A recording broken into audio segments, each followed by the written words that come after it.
All right, everyone, welcome back to Cody's Lab. So I found this amazing looking stone a few days ago and I wanted to talk about it. So as far as I can tell, this is a piece of limestone that formed about 250 million years ago during the Carboniferous, back before the continents had broken up, so Pangaea was still around, and there was an inland sea that covered much of what would become North America.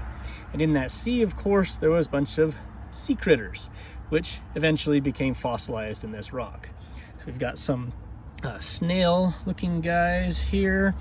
We got some horn coral, clams, or maybe not clams, but you know, that clamshell shape, and got some crinoid stems, a bunch of little things. It's kind of hard to tell exactly what I have here because most of it is a 2D slice, and I'm not super good at identifying fossils yet. It's got some calcite deposits here where the rock is broken and minerals have filled in over time. You can see the history that's happened, and of course the distinctive gray-blue color of this type of limestone, which is due to organic materials which are still in the rock after all this time. That's just amazing. Anyway, I kind of wanted to make some soap, and I was thinking I would design it to look like this rock, or maybe like a squarified version of it. Let's see what I can come up with. So for this project, I'm going to be making two separate batches of soap. One for the shells or the fossils, and one for the base rock. Both will contain lard and coconut oil, but the shells will contain a little bit more coconut oil and some beeswax, which will harden it to make the shells a little bit harder than the rest of the soap and give it a slight tan color. So let me just finish weighing out my ingredients here. So there's the fats weighed out. I'm just going to pop these on the stove, get them warming up. Okay, I've also weighed out the lye. Now I've weighed it out exactly, rounded down to the nearest full gram. Now the reason I'm not doing less lye to superfat my recipe is because this is quite old. You can see this lye is pretty clumpy. It's absorbed a little bit of moisture from the air. That adds weight to it. So this is not actually that amount of lye. It's also got a little bit of water weight, which is probably around 1% or so. So my recipe will be super fatted. You can see the spilled sodium hydroxide absorbs moisture from the air very rapidly. Okay, the fats are just about melted. As for the water, I'm going to be using distilled water, which is of course very soft. It has no minerals in it, which makes the soap bubble better. And I'm going to be using just a little bit over 3 times the weight of the lye. In this case, that happens to be about 400 grams.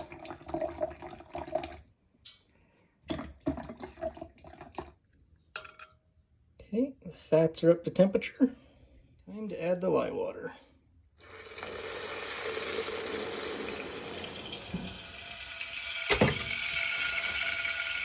I'll do that.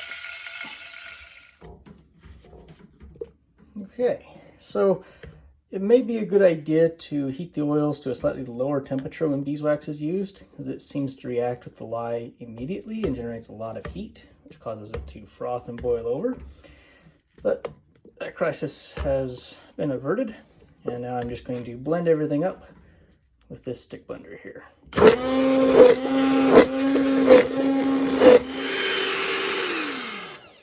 Okay, that's done. Just switched to the egg beater when it became too thick for the stick blender. And now,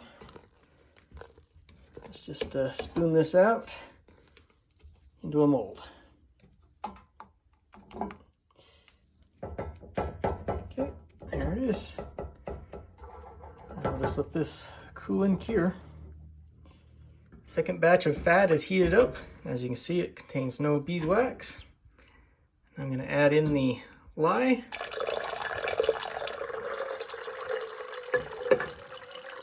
Yeah, see, that's much more well behaved. All right, so let me just stir it up. So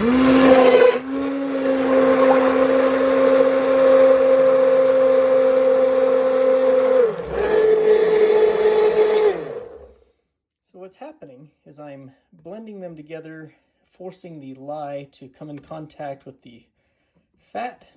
That's causing the triglycerides, the fatty acids that are bound to the glycerin backbone, to break apart, the fatty acids to react with the base, forming a fatty salt. That's right, soap is a salt. It's the product of reacting an acid and a base. I always thought that was pretty cool. Okay, now we reach trace again. I'm going to try to match the color of this rock, oops,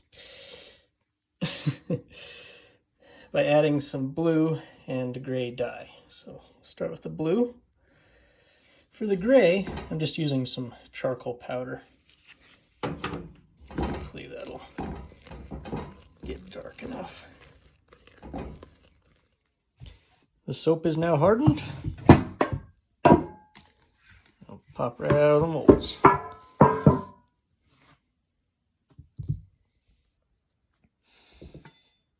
Okay. Let's cut a piece off. Oh, lovely piece of soap. Now what I'm going to do is I'm going to grind it into shreds using this cheese grater here.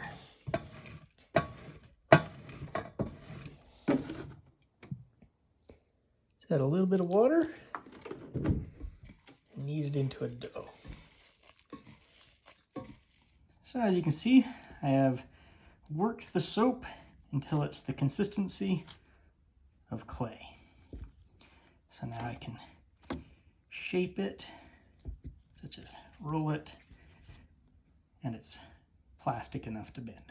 Perfect. Okay, so now let's take my soap, which has been kneaded into a clay-like consistency, and let's make some fossils. So let's start with the snails, I guess. Now they're hollow, right? So I need to fill a shell with the dark material. Okay.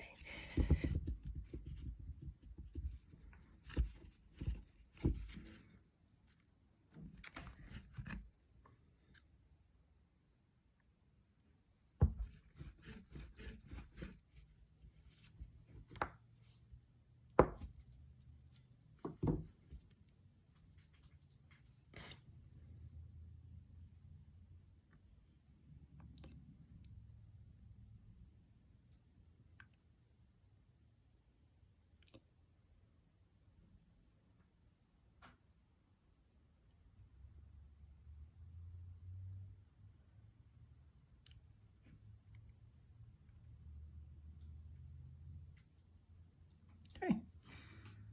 How's that for a snail?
horn coral, kind of.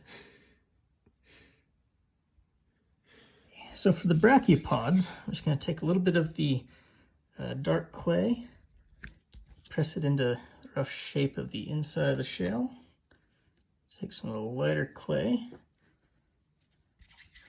and smash it over the top of it. Kind of like this. Okay. I'll just kind of pinch it into the right shape. Kind of like that. I'm going to take a toothpick and just give it some lines on the outside for the pattern. Okay, there we are. It's kind of recognizable, yeah. Imagine two of them. All right, so here are my fossils. Very nice. So now I'm going to let them harden up a little bit, the excess water evaporate, and while that's going on, I am grinding up some more of the dark colored soap to make the base rock. To this I'm going to add some water, more water than I added to the soap that I wanted to be like clay. This is going to be much softer clay, I guess. And some lemongrass oil for flavor. Doop, doop. Basically stir this around. So now I've got some dark, flavorful soap dough. I'm going to take my shells, kind of wrap them up in it.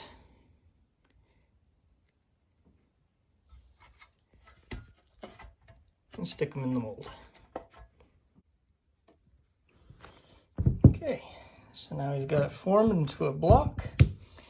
What I'm going to do is I'm going to cut some cracks into it.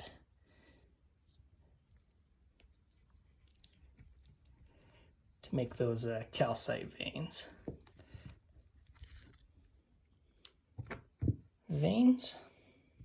I'll just stick it back together. Okay, there it is, all back together. I'm just going to shave the edges of it to expose the fossils, and then I'm going to cut it into bars. Oh,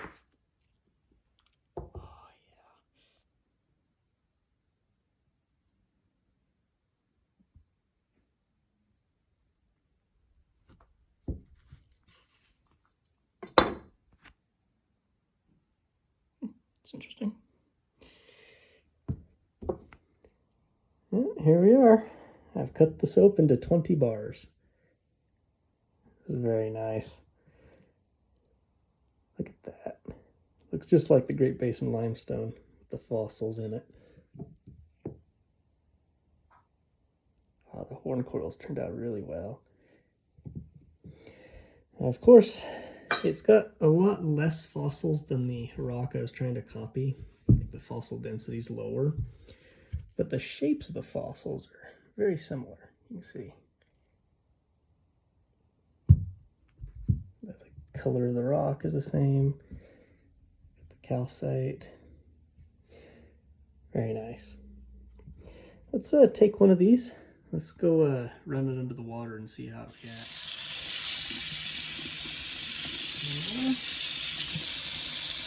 You see, it froths up. It's nice, good bubbles. The charcoal in it does come off and it makes a lot of gray coloring, but it does just rinse right back off. It's kind of interesting. The charcoal does give it kind of a gritty feel, so it's actually kind of an abrasive soap, which is interesting. Might be able to clean better. It's run under the water for a little while to kind of dissolve some of the soap away. Yeah, I can already feel the fossils are starting to poke out because they dissolve slower than the base soap.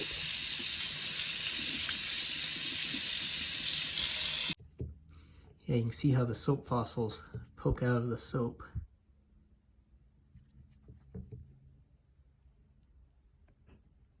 Just like how the real fossils do from the rock. Awesome.